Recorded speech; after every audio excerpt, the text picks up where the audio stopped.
घटना आहे निकिताची. निकिता रमाकांत दहाड.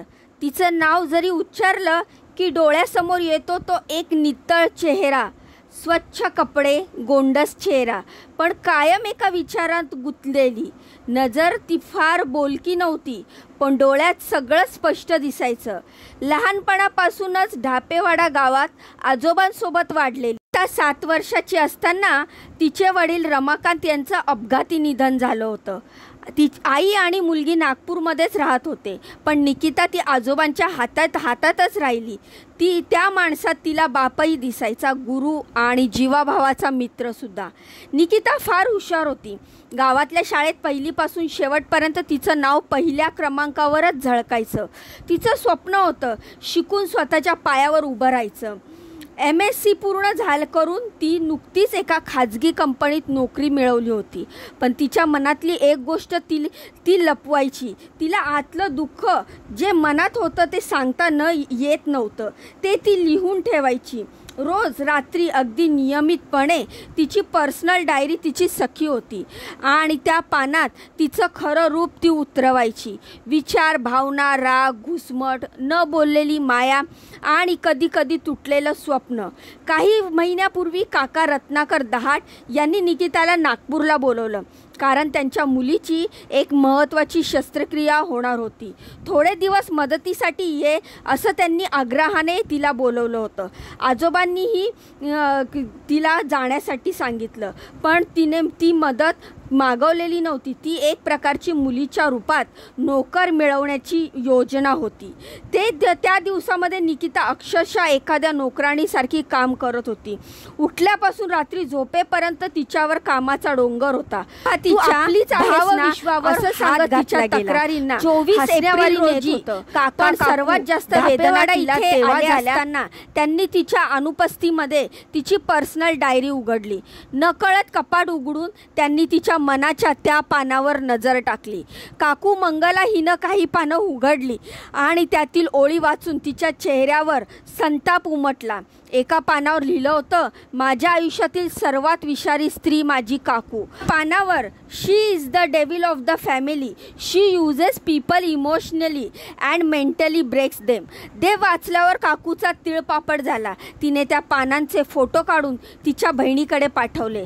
त्यांचा पुढचा पडसाद म्हणजे हे सर्व आता संपूर्ण नातेवाईकांमध्ये फिरणार हे निश्चित झालं. हे निकिताला समजलं तेव्हा ती कोसळली. तिच्या अस्तित्वाची एकमेव जागा तिची डायरी तिच्या माणसांनीच उघडली होती, वाचली होती. आता तिला वाटायला लागलं की तिचं प्रत्येक दुःख, प्रत्येक लपलेली भावना आता लोकांसमोर मजा घेण्यासाठी उघड होणार आहे. ती अनेक दिवस मानसिक तणावात राहू लागली. तिचं खाणंपिणं बिघडायला लागलं. रात्री झोप लागत नसे. ती भावाजवळ कैफियत मांडत होती, भाऊ तुलाही ती डायरी मी वाचू दिली नाही कधी, मग त्यांना काय अधिकार आहे माझ्या मनात शिरायचा. 2 जुलै रोजी ती भावाला भेटली. तिनं हसत सांगितलं, पण डोळ्यात पाणी होतं, मला खूप घाबरट वाटतंय, म्हणजे मला खूप भीती वाटते. काकू सर्वांसमोर मला दोषी ठरवतील, मी डायरीत काय लिहिलंय असा जाब विचारतील आणि मी काहीच उत्तर देऊ शकणार नाही. तिच्या शब्दामागे होती फक्त भीती आणि एक हताशपणा. काकूचा रोग होता. सर्व नातेवाईकांसमोर तिला नीट विचारायचं होतं, मला डेव्हिल का म्हणालीस. ही धमकी तिच्यासाठी मानसिक शिक्षा झाली होती. 14 जुलै धापेवाडा गावामध्ये संध्याकाळची वेळ. आजोबा रामाजी अंगणात बसले होते. घरात नेहमीप्रमाणे शांतता होती, पण त्या शांततेखाली एक जीव हळूहळू थांबत होता. निकिता दिवसभर फारशी बोलली नव्हती. चेहऱ्यावर एक विचित्र थकवा होता. खोलीत जाऊन दरवाजा लावून घेतला आणि मग खूप वेळ झाला तरी ती बाहेर आली नाही. आजोबांनी हाक मारली, उत्तर नव्हतं. हळूहळू भीती वाटायला लागली. मग जेव्हा दरवाजा तोडून आत शिरले तेव्हा ती समोर नव्हती. तिचं शरीर छताला साडीने बांधलेलं होतं, फास घेतलेला होता. तिचा चेहरा शांत, पण त्यावर कायमचा विसर पडलेला होता. तिच्या उशाजवळ ठेवलेली होती ती तिची डायरी आणि त्या डायरीचं शेवटचं पान उघडलेलं. त्यावर लिहिलं होतं, माझं मन मीच जपलं आणि तेच ओरबाडलं गेलं. माझं खरं मी फक्त डायरीत उलगडलं होतं आणि त्यावर तुम्ही पाय ठेवला. तुम्हाला माझं दुःख विनोद वाटलं. माझ्या आयुष्याचा निर्णय मी घेतलाय. फक्त मी हे शेवटचं माझं पान आणि माझंच राहू द्या. माफ करा, पण आता मी थकले. 14 जुलै संध्याकाळ 6:30 वाजण्याच्या सुमारास धापेवाडा गावातील तिच्या घरात स्वतःच्या खोलीमध्ये जिथे ती लिहायची, स्वप्न पाहायची, निकिता दहाड 26 वर्षाची उच्च शिक्षित तरुणी. छताला साडीनं फास लावून तिनं गळफास घेतला. तिच्या खाजगी डायरीतील गोष्टी काका काकूंनी वाचल्या. त्या पानांचे फोटो काढून इतरांना शेअर केल्याने ती मानसिक तणावात गेली. बदनामीची भीती आणि आपल्याच माणसांनी दिलेला विश्वासघात तिला पचला नाही. काकूंनी सर्वांसमोर जे विचारणार, जी धमकी दिली होती, ती कुणी तिच्या बाजूने उभं राहणार नाही अशी तिची जी भावना होती, ती तिला एकटं करत गेली. काका रत्नाकर दहाड प्राचार्य व काकू मंगला दहाड प्राध्यापिका या दोघांवर आत्महत्येस प्रवृत्त केल्याचा गुन्हा दाखल करण्यात आला आहे. पोलीस चौकशी झाली, केस उघडत झाली आणि बातम्या झाल्या. पण एक मुलगी जी फक्त हसत होती, लिहत होती, प्रेम करत होती, तिने जग सोडलं. कारण फक्त एवढंच नव्हतं की तिची डायरी वाचली गेली, तिचं मन वाचलं गेलं आणि फाडलं गेलं. तिच्या भावना उघडपणे पसरवून त्यावर टीका केल्या गेल्या. म्हटलं जातं, एकटं वाचणं हेच मरणाचं पहिलं पाऊल असतं.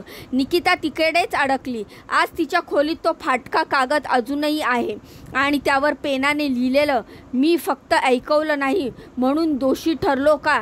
या घटनेतून आपण काय शिकावं? तर निकिताची ही घटना आपल्या समाजातील एक फार महत्त्वाचा पण दुर्लक्षित मुद्दा समोर आणते. खाजगीपणाचा अधिकार आणि मानसिक आरोग्याचा आदर. प्रत्येक वेळेला व्यक्तीला आपल्या भावना व्यक्त करण्यासाठी एक निवांत सुरक्षित जागा हवी असते.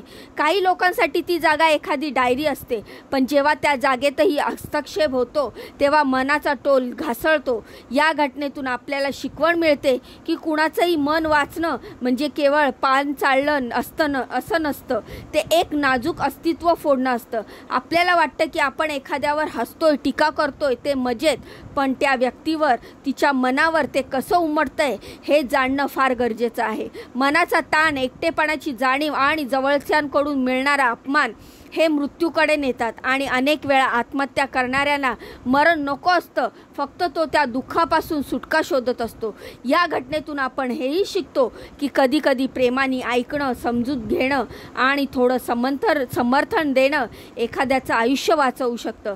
कधीच विसरू नका, प्रत्येक चेहऱ्याच्या हसण्यामागे एक लपलेली कथा असते. ती वाचण्याचा हक्क फक्त समजून घेणाऱ्यालाच असतो, हस्तक्षेप करणाऱ्याचाही नाही. आणि ही घटना ऐकून याविषयी तुम्हाला काय वाटतं? तुमच्या काय प्रतिक्रिया आहेत? मला कमेंटच्या माध्यमातून नक्की सांगा. जाण्याआधी व्हिडिओला लाईक करा, चॅनलला सबस्क्राईब करा. तुमच्या या बहिणीला पुढे जाण्याचा एक चान्स नक्कीच द्या. आणि तुमच्यासमोरही अशी कुठली निकिता असेल जी तुम्हाला अशी आतून हरपलेली दिसेल, तर नक्की तिचं मन समजून घेण्याचा प्रयत्न करा. भेटूया पुढच्या व्हिडिओमध्ये अशीच महत्त्वपूर्ण नवीन अपडेट घेऊन. तोपर्यंत स्वतःची काळजी घ्या. बाय आणि नमस्कार.